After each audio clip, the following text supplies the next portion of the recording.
Liebe Mitmenschen, wer etwas für den Weltfrieden, der nur über den Religionsfrieden der drei monotheistischen Religionen Judentum, Christentum, Islam führt, sollte sich informieren und weiterbilden. Das Wiedergeburtswissen spielt eine zentrale Rolle und sollte wieder von allen monotheistischen Religionen verbreitet werden. Nur so kann ein eigenverantwortliches Leben eines jeden von uns inkarnierten Menschenwesen funktionieren, die so versuchen tagtäglich den Versuchungen von Luzifer und seinen Schergen zu widerstehen, um den gottgegebenen freien Willen auch richtig einsetzen zu können. Darum betet man seit einigen Jahren wieder offiziell im Vaterunser-Gebet: Führe uns in der Versuchung. Ihr Jean-Pierre Leonard Schupp.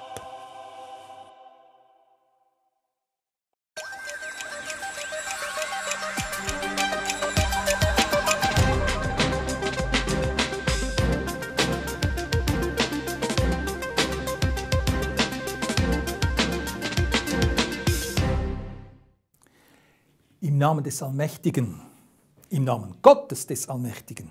So steht es im ersten Satz in der Bundeserfassung der Schweizerischen Eidgenossenschaft. Ich begrüße Sie auch heute recht herzlich mit einem herzlichen Gott zum Gruß, liebe Zuschauerinnen und Zuschauer. Das Thema heute: Menschentypen.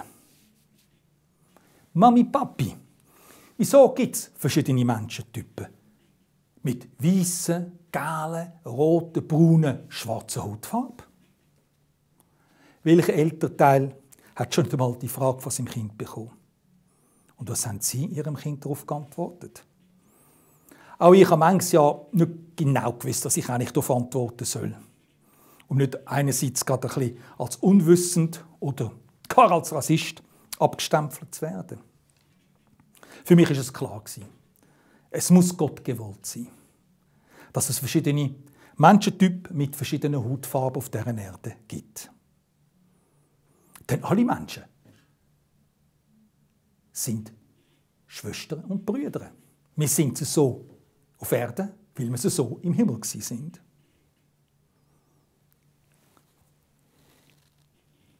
Man kann nicht an Gott glauben, ohne das Wissen von der Wiedergeburt zu haben. Natürlich kann man. Aber dann hat man das Problem von vielen unlogischen Erklärungen. Wie gerade vorher. Wie erkläre ich meinem Kind die verschiedenen Hauttypen, die es gibt bei den Menschen? Im Vaterunser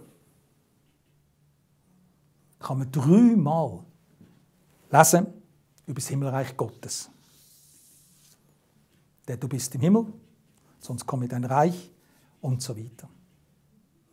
Ein Himmelreich gibt es also.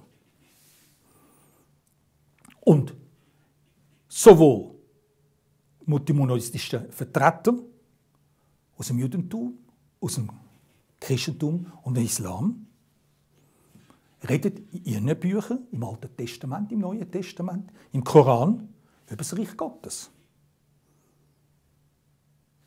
Alias El, alias Allah. Wir kennen die Geschichte von Luzifer und seiner Gefolgschaft, wo in die Hölle gestürzt worden ist. Die Geschichte ist übrigens noch viel älter als das Alte Testament, denn man kann sie schon finden in den Keilschriften der Sumerer. So wird heute, glaube ich, wird heute kein gläubiger Mensch, ob Jude, Christ oder Moslem, sich gegen das Himmelreich äußern. Alle haben den gleichen Gott, glauben an den gleichen Gott und sie reden alle vom gleichen Himmelreich. Es gibt nicht für jede Richtung einen Gott oder ein Himmelreich. Es gibt nur einen Gott und ein Himmelreich. In dem Himmelreich gibt es einen König, wir nennen ihn Christus. Im Himmel gibt es eine Himmelsarmee, geführt vom Erzengel Michael. Und in vielen Bibeltexten, auch im Koran, kann man auch unter anderem von anderen Erzengeln etwas hören, wie zum Beispiel der Erzengel Gabriel. Wo es einen König gibt und Erzengel gibt, muss es auch eine Stadt geben. Wie wir wissen, wie es in der Bibel steht, die himmlische Stadt Jerusalem. Wo es eine Stadt gibt, muss es Land geben, Berge, Flüsse, Seen, Meer, Wälder. Genau, das ist das Himmelreich Gottes. Eine wunderschöne, feinstoffliche, ewige Welt. Wir, Sie und ich, wir leben in unseren Universen, auf unserer Erde, in einer grobstofflichen, vergänglichen Welt. Sie und ich, wir sind im Himmel mal alles Engel gewesen, haben unseren Aufgabenbereich im Himmel gehabt und mit unserem freien Willen haben wir uns vor sehr langer Zeit dazu entschlossen, an einer Palastrevolution, aktiv oder passiv, teilzunehmen. Der Luzifer, der Lichtträger, der Erzengel, hat der König im Himmel Christus stürzen. Mitgegangen, mitgefangen. Wir kennen die Geschichte, Bestrafung ist klar, Abfall in die Hölle. Und so sind Sie und ich wohl alle in der Hölle gewesen. Und sind dann durch viele Wiedergeburtszyklen langsam bis zum heutigen Leben, das wir als Mensch leben dürfen, hierher gekommen. Immer in der Hoffnung, dass wir das in diesem Leben schaffen, vielleicht das letzte Mal als Mensch geboren zu werden. Um eines sehr fernen Tages die Zyklen dann im Himmel weiterzuführen, wieder an unserem abgestammten Platz im Himmel zu sein, wo wir eben vor Äonen von Jahren in die Hölle gestürzt worden sind, mit dem Luzifer und seinem Gefolge. Denn das Menschenleben hat viel Mühsal. Und es ist oft nicht einfach. Aber im Himmel gibt es natürlich auch Strukturen. Gott, der allmächtige Schöpfer, sein Sohn Christus, als König im Himmel, die 3 Erzengelpaar, Luzifer und Raffaela, Gabriel und Oala, Michael und Oaliba. Ja, im Himmel gibt es die ewige Liebe zwischen weiblichem und männlichem, zwischen Engelwesen, die zusammen ein perfektes Dualpaar ausmachen. So haben auch Sie im Himmel einen Partner. Sind Sie ein Mann, haben Sie im Himmel eine Partnerin, die auf Sie wartet. Sind Sie Frau, haben Sie im Himmel auch einen Partner, der auf Sie wartet. So werden im Himmel die Hochzeiten zwischen einem weiblichen und einem männlichen Dual zu einem Paar zusammen gefeiert, wo wiederum viele Engelkinder dürfen zeugen. Natürlich nicht unter Schmerzen wie eine menschliche Geburt.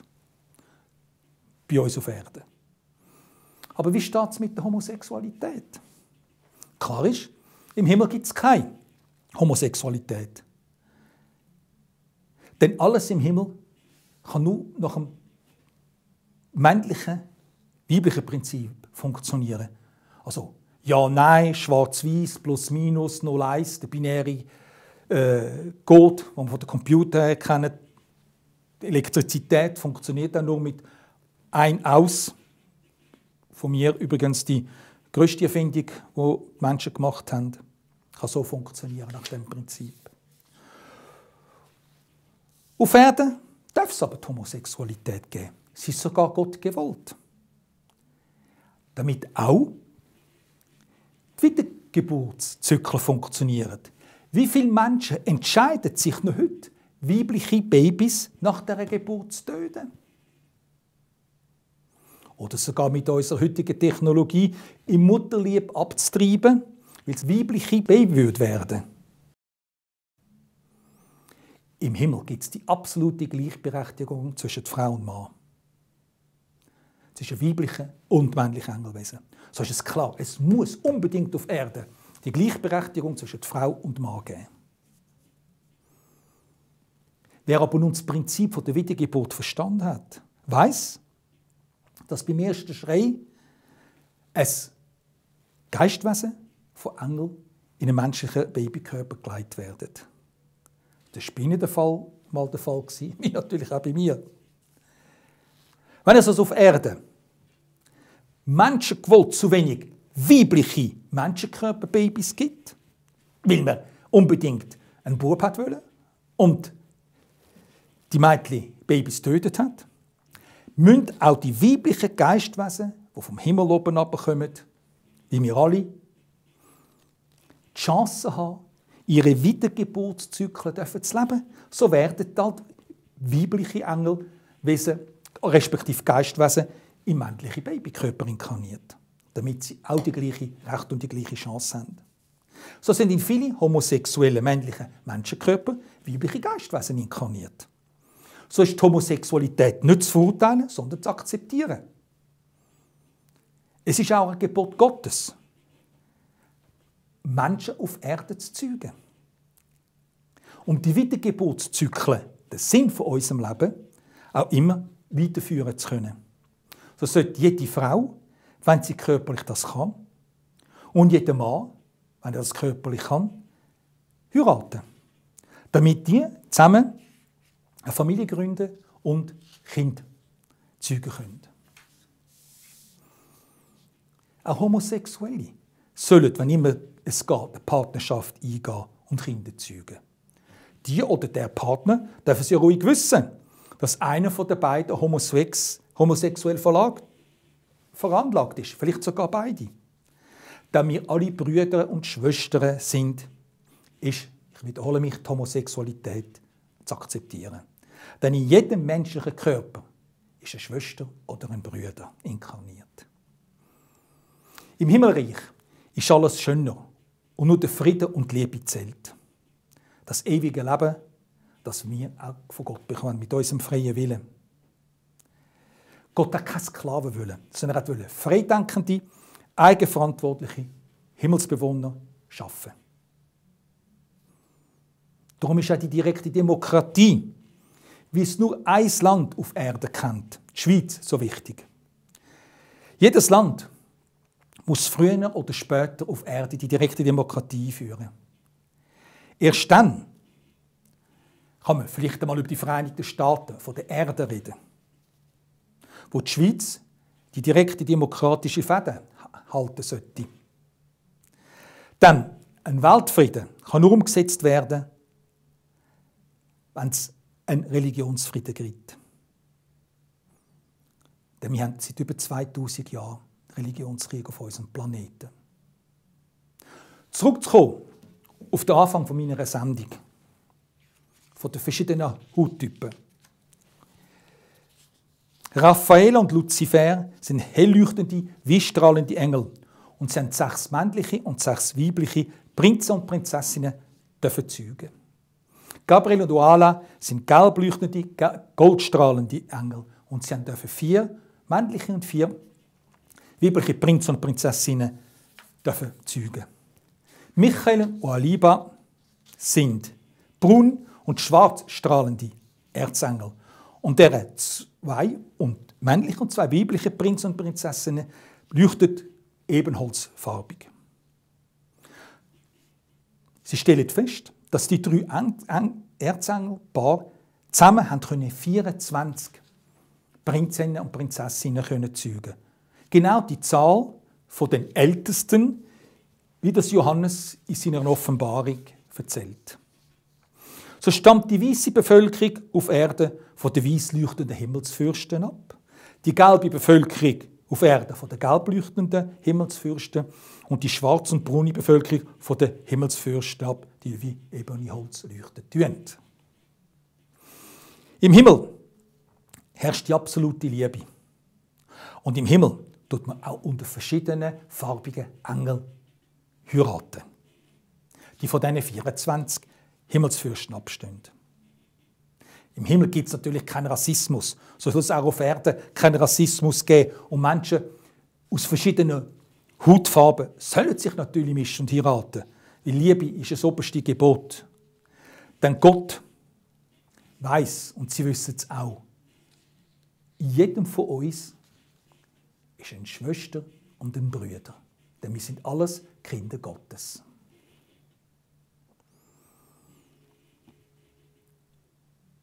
Du sollst nicht töten. Wir müssen, ich wiederhole mich, Todesstrafe und Krieg aufhören, dass wir die auf Erde weiter unterstützen. Ich erlaube mir auch jetzt in dem Namen des Vaters und des Sohnes den Segen auszusprechen. Alle Menschen dürfen sich gegenseitig den Segen aussprechen.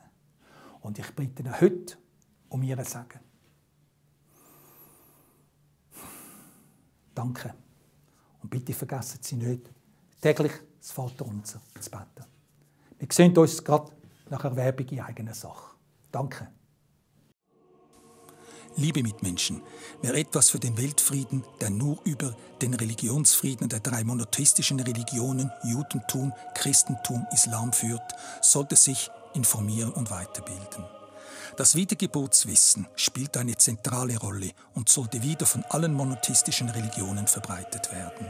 Nur so kann ein eigenverantwortliches Leben eines jeden von uns inkarnierten Menschenwesen funktionieren, die so versuchen tagtäglich den Versuchungen von Luzifer und seinen Schergen zu widerstehen, um den gottgegebenen freien Willen auch richtig einsetzen zu können. Darum betet man seit einigen Jahren wieder offiziell im Vaterunser-Gebet: Führe uns in der Versuchung. Ihr Jean-Pierre Leonard Schupp. Danke für Ihre Geduld. Ich will mit meinen Äußerungen keine gläubigen Menschen und Anhänger der heutigen Religionen zu nahe treten. Im Gegenteil, ich möchte mit meinen TV-Sendungen und meinen Büchern die Führer der monotheistischen Religionen, Judentum, Christentum, Islam, an einen runden Tisch einladen, eine Auslegeordnung vorbereiten und nach heutigem Wissensstand Beweise darüber vorliegen, dass in der Vergangenheit viele gewollte oder ungewollte Übersetzungsfehler in der Bibel zu vielen Religionen und Abspaltungen davon, wie zum Beispiel viele Sekten aller Art, geführt haben, die wohl so nicht im Gottes Sinne sind. Ein Gott, alias El, alias Allah, ein Himmelreich, von dem müssen wir ausgehen und endlich die 2000 Jahre lang andauernden Religionskriege beenden. 2017, 500 Jahre Jubiläum Luther. 2019, 500 Jahre Jubiläum Zwingli in Zürich. Geht nun weiter mit dem Wissen über die Wiedergeburt. Wir müssen dieses Wissen über die Wiedergeburt in die monotheistischen Religionen tragen. Zusammenfassen kann ich 10 Punkte Ihnen heute geben. Erstens, Weltfriede geht nur über einen Religionsfrieden. Und der Religionsfriede geht nur mit dem Wissen über die Wiedergeburt. Zweitens, ein eigenverantwortliches Leben beginnt mit gesunder, fleisch- und fischloser Ernährung. Viel Schlaf, langen Spaziergängen, viel reinem Wasser trinken und intensivem Krafttraining. 80% aller Pflegeeinsätze bei Menschen im Alter 70, 80, 90 plus sind nur notwendig, weil der Mensch nicht genug Muskulatur mehr hat, um vom Bett, vom WC oder vom Stuhl aufzustehen. Der Jungbrunnen des Menschen ist seine Muskulatur.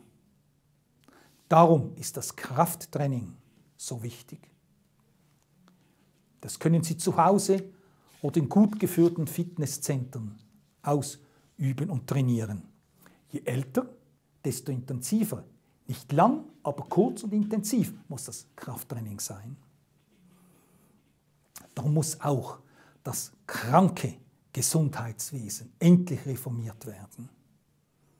Es braucht in den nächsten Jahren nicht die geforderten 150.000 Menschen, die Pflege- und Krankenhausdienste als Arbeit ausrichten, sondern der neue Beruf des Gesundheitspartners. Da braucht es 150, sogar 300.000 Menschen, die praktisch 24 Stunden die Menschen, die die es mit ihrem freien Willen nicht schaffen, eigenverantwortlich leben zu können, dass man die begleitet. Eben nicht nur während dem Training, dem Krafttraining oder beim Spaziergang, sondern dass sie auch zu Hause begleitet werden. Dann, wenn sie den Kühlschranktür aufmachen wollen. Man muss die Menschen lernen, gesund zu leben, gesund sich zu ernähren. Automatisch werden die Kranken weniger werden. Und die Menschen werden überall wieder gesünder werden. Wir haben von Gott einen gesunden Menschenkörper erhalten. Und die meisten Babys waren gesund, als sie auf die Erde gekommen sind. Es gibt aber ganz wenige Menschen, die gesund sterben. Drittens, es gibt nur einen Gott, alias El oder Allah. Für alle drei monotheistischen Religionen ein Gott. Monotheismus. Viertens, die Gleichberechtigung zwischen Frau und Mann muss unbedingt umgesetzt und eingehalten werden. Fünftens, die direkte Demokratie ist das größte Geschenk, das wir von Gott erhalten haben. Und um diesen freien Willen umsetzen zu können, funktioniert nur die freie Demokratie als faire politische Staatsmacht. Die Schweizer Bürger, wir sind die einzigen weltweit, die als souverän die Staatsgewalt mit der direkten Demokratie besitzen. Und darum darf die Schweiz auch nicht der EU beitreten, eher umgekehrt. Aber erst, wenn die EU die direkte Demokratie eingeführt hat. Und hoffentlich einmal alle Staaten auf dieser Erde. Im Namen Gottes des Allmächtigen, so steht es im ersten Satz der Bundesverfassung der Schweizerischen Eidgenossenschaft. Dort steht nicht im Namen der Wirtschaft. Das Zubetonieren der Schweiz muss aufhören. Denn wer stirbt, kann keinen einzigen Franken und nichts aus seinem irdischen Vermögen in den Himmel mitnehmen. Man sollte aber auch nicht immer mit dem Finger auf die Politiker zeigen. Denn jedes Land verdient die Politiker, die es wählt. Wenn also gewisse Politiker nicht nach dem ersten Satz der Schweizerischen Bundesverfassung im Namen Gottes des Allmächtigen handeln, sondern im Namen des Mammon, also sich dem Geld und der Wirtschaft und dem Konsum unterwerfen, dann darf man darüber nicht staunen, wenn die Armen ärmer werden, der Mittelstand verarmt und die Protagonisten des Kranken, zum Beispiel Krankengesundheitswesen, die Schweizer Bürger und Bürgerinnen bis zur Existenznot ausnehmen und ausnutzen. Siebtens, man sollte nicht darauf hinarbeiten, immer mehr zu verdienen. Man sollte umdenken, sich fragen, wie viel Geld benötige ich zum Leben, um ein gottesgerechtes Leben zu führen. Vielleicht will ich ja nur noch 4 Tage in der Woche arbeiten, verdiene weniger, arbeite vielleicht mehr im Winter, dafür arbeite ich weniger im Sommer und kann meine wunderschönen Wanderungen auf unseren schönen Schweizer Bergen vornehmen. Lebensqualität. 8. Im Himmel gibt es keine Religion, keine Partei und kein Geld.